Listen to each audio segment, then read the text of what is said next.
So dito nga po mga kalingap mga ka-EDSI, trending na trending pa rin po yung mga video nga po ng Tambalang EDSI At yun nga po mga kalingap mga ka-EDSI, tinignan nga po natin yung mga video nga po ng Tambalang EDSI simula po umpisa At yun nga po mga kalingap, 16 million views na nga po ang Tambalang EDSI.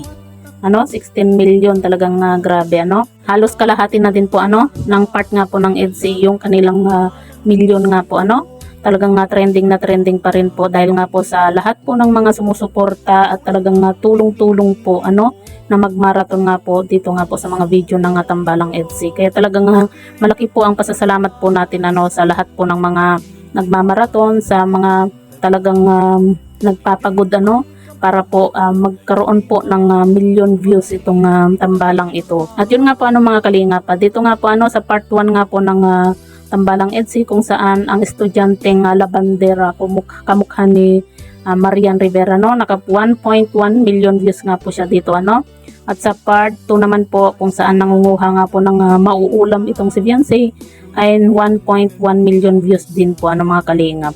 At sa part 5 nga po 1 million din po.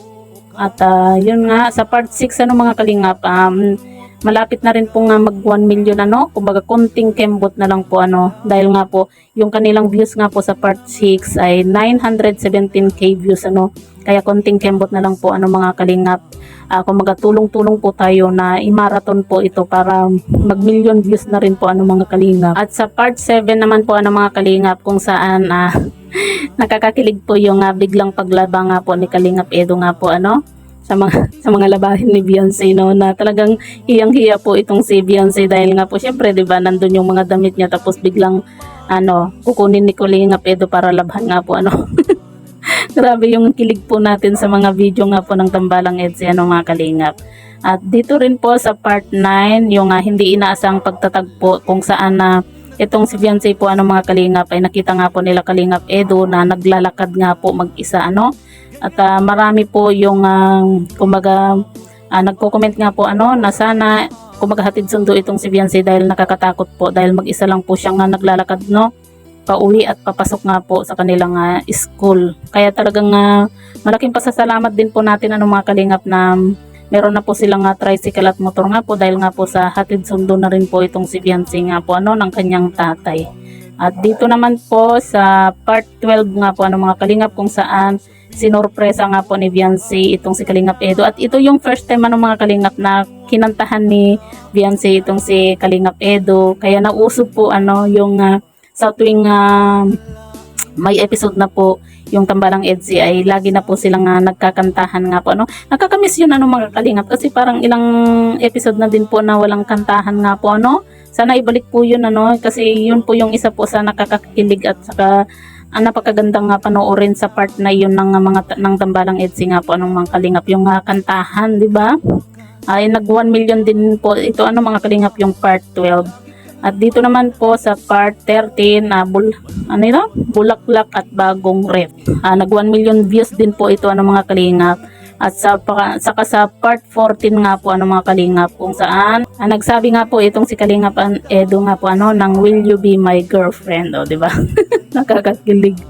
At sa part 16 naman po mga kalingap nag 1 million views din po yung Beyonce naglabas ng saloobin. Ito po yung kung hindi po ako nagkakamali mga kalingap, ang natatandaan ko po dito yung naglabas ng saloobin yung ito yung nagsabi si Beyonce na na mayroon pong mga nagchat-chat nga po ng mga basher na kung ano-ano yung mga pinagsasabi sa kanya sobra na grabe yung pinagsasabi nga po dito kay Beyonce nga po mga kalingap.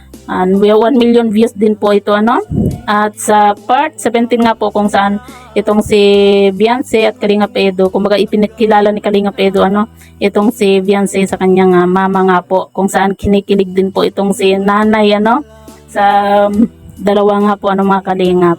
1 million views din po ito Tapos part 18 kung saan itong si Kalingap Edo ay nagselos din po dahil nga po sa siyempre 'di ba yung kumbaga yung mga bumibili po ng merienda nga po dito sa tindahan nila ni Beyonce na mga nagbabasketball.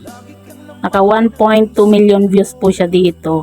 At sa part 21 po mga kalingap, fourth monthsary po nila 1 million views din po dito mga kalingap.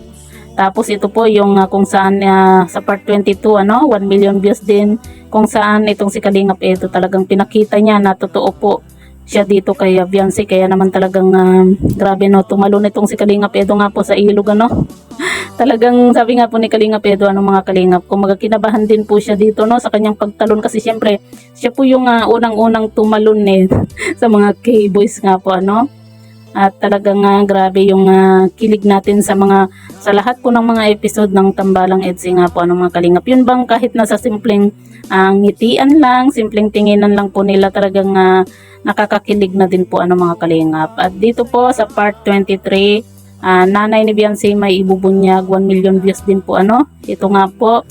Tapos yung part 24 kung saan ito yung first po nila yung question and answer.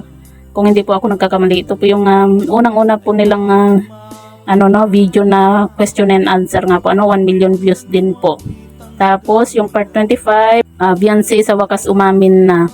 Edo sinurpresa si Beyonce nga po 1 million views din po ito mga kalingap. Ito po yung last po na 1 million views ng Tambalang EDSI. At yun nga po mga kalingap, sana tulong-tulong po tayong i-marathon nga po yung part 66. Oo nga 6 po dahil malapit-lapit na po na mag 1 million views, konting kembot na lang po mga kalingap, talagang magni-million na po kasi 917 na po ito kaya tulong-tulong po tayo mga kalingap na i-marathon po ito para maging 17 million views na po yung Tambalang EDSI. At saka yung ito po yung last mga kalingap, yung part 25, saka po yung iba na lang 500,000, yung mga ganyan na lang po sana yan po yung isunod po nating i-marathon nga po mga kalingap. So yan po mga kalingap, trending na trending pa rin po yung Tambalang EDSI. Kaya naman grabe mga kalingap, sana hindi po magbago yung mga sumusuporta nga po dito kay Beyonce, at magtulong-tulong pa rin po sa pagmamarathon nga po mga kalingap. So yan po mga kalingap yung ating video nga po ngayon. At ano po yung masasabi nga po ninyo sa video na ito, i-comment nyo lang po sa ibaba at babasahin po natin isa-isa.